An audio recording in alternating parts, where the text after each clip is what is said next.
Hello guys, welcome back to me. At matagal na rin ang lumipas noong huli kong post sa aking hybrid solar setup. Tagalan yung aking update dahil busy kasi ako at malayo ako sa bahay kapag nasa work ako. So now, ito na ngayon ang pinaka-latest at pinaka-mainit na balita sa aking hybrid solar setup.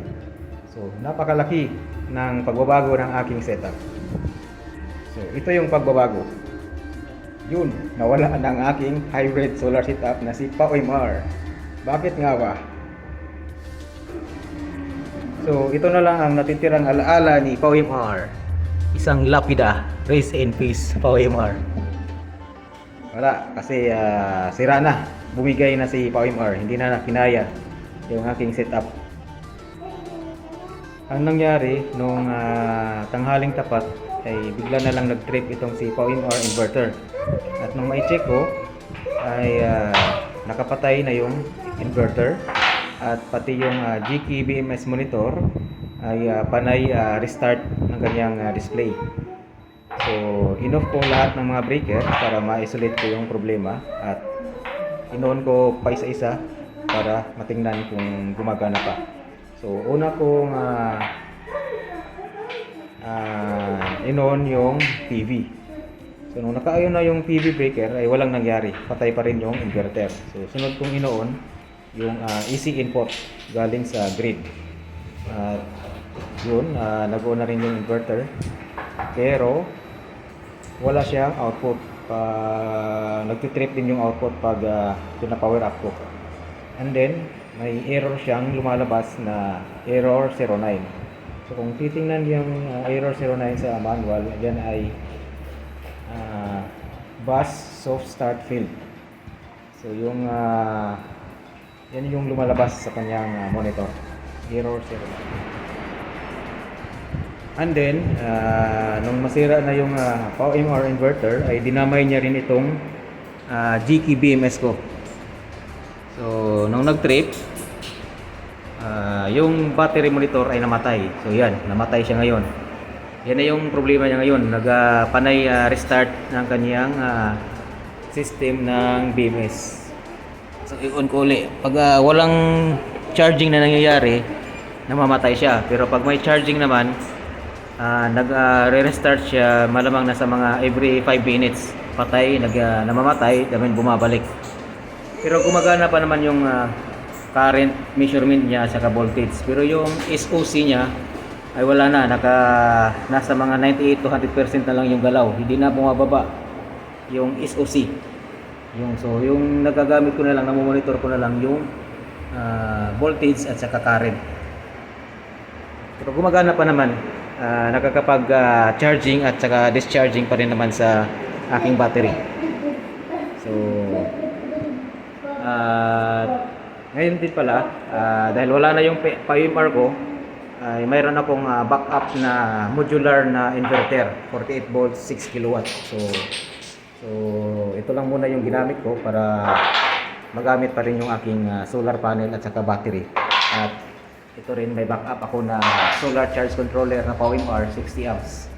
So ngayon yung kakabit na solar panel nito ay 3 kilowatt lang dahil hanggang 60 amps lang kasi yung yung charging current. So yung apat na solar panel 2 kilowatt ay hindi ko pa nagagamit dahil 3 kilowatt lang. So dadagdagan ko pa yon.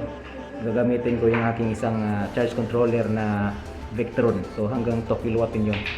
So ipag-parallel ko sila sa aking setup. So yun, nagkasgid yung problema after masira yung hybrid inverter ay naapektuhan din itong aking GK BMS. So hindi naman siya totally damaged kasi nagagamit ko pa rin siya sa charging at saka discharging. Ang problema lang niya ay hindi na accurate yung SOC, hindi na na-update, pero gumagana pa naman yung voltage measurements at saka sa current measurement. So dyan na lang ako nagbibigay sa voltage sa state of charge niya. For now, maayos pa naman tong aking GK BMS. So nagde-discharge pa siya at saka nagcha-charging. Kahit na namamatay yung monitor, namamatay yung setup niya, ay hindi naman siya totally nag-cut off yung BMS. So kahit patay yung monitor ay nagdi-discharge pa rin siya sa aking papuntang inverter kapag may load yung inverter. So pag namamatay siya, bumababa lang yung voltage ng around 0.2 volts. So hindi na yun big deal, kaunti lang. At yung ano niya, yung balancing naman ay gumagana pa rin at balance pa rin naman yung mga ano niya, yung voltage difference. So yan, nagdi-discharge siya. So nasa 6 millivolts yung voltage difference. So balance pa rin siya. So gumagana naman yung balancing. At ito rin may backup ako na battery monitor. So nababasa dito yung current, voltage at yung power. So namo-monitor ko to online. Pwede ko tong i-monitor via wifi. So pang ano ko yan, secondary monitoring pag hindi ako sigurado sa reading ng BMS na ito. So mayroon akong secondary. So now tingnan naman natin yung power inverter. Bubuksan ko yung inverter na yun kung ano yung mga sira sa loob para ma-check ko yung physically kung ano yung nangyari sa piyesa. So tara, tingnan natin doon sa baba.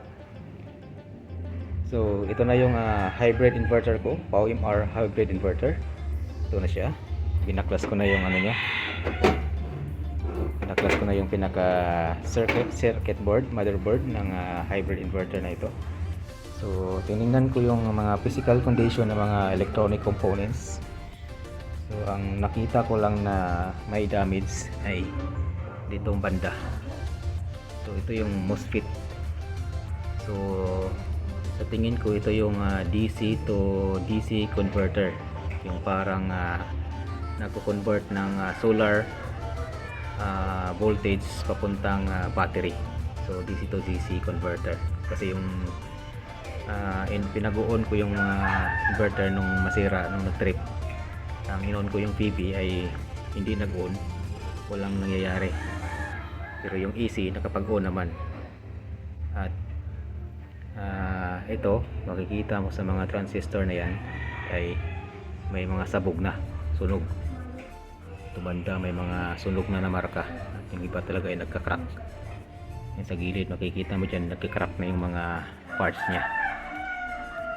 So susubukan kong palitan itong mga transistor na ito at i-check ko pa isa-isa kung alin ba yung sira o yung alin ba yung gumagana, kasi may nakikita ako dito na maganda pa naman yung kondisyon ng MOSFET, wala namang crack, pero yung iba may crack.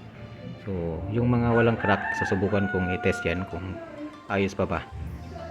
At mayroon din akong nabili dati, matagal na ko na itong nabili ito, pang backup ko lang in case na may masira sa mga MOSFET. So ang code nito nung i-search ko sa Google ay yung klaro PW065N-15CS. So na-search ko yan sa Google, nakita ko yung datasheet at hinanap ko din sa online sa Lazada. At ito lang yung nakita ko na kaparehas niya. Hindi sila parehas ng brand pero kaparehas lang sila ng specs. Nung may search ko ang specs ng ito, andito CRSTO 75N-15N. So pinag-compare ko yung datasheet nito at saka itong nabili ko sa Lazada. Halos parehas lang naman. Nasa 160 amps at saka 150 volts yung rating niya. So tugma, hindi naman siya tugma, at least magkalapit. Kasi nasa ano dito 160 saka 160 at saka 150 amps volts, ganun. So yun, sana gumana ito. So next time ay susubukan ko, sa sunod na video susubukan ko itong i-repair. Papaklasin ko itong heatsink, yung mga transistor na yan. So yan, at abangan nyo ang ating susunod na video sa repair.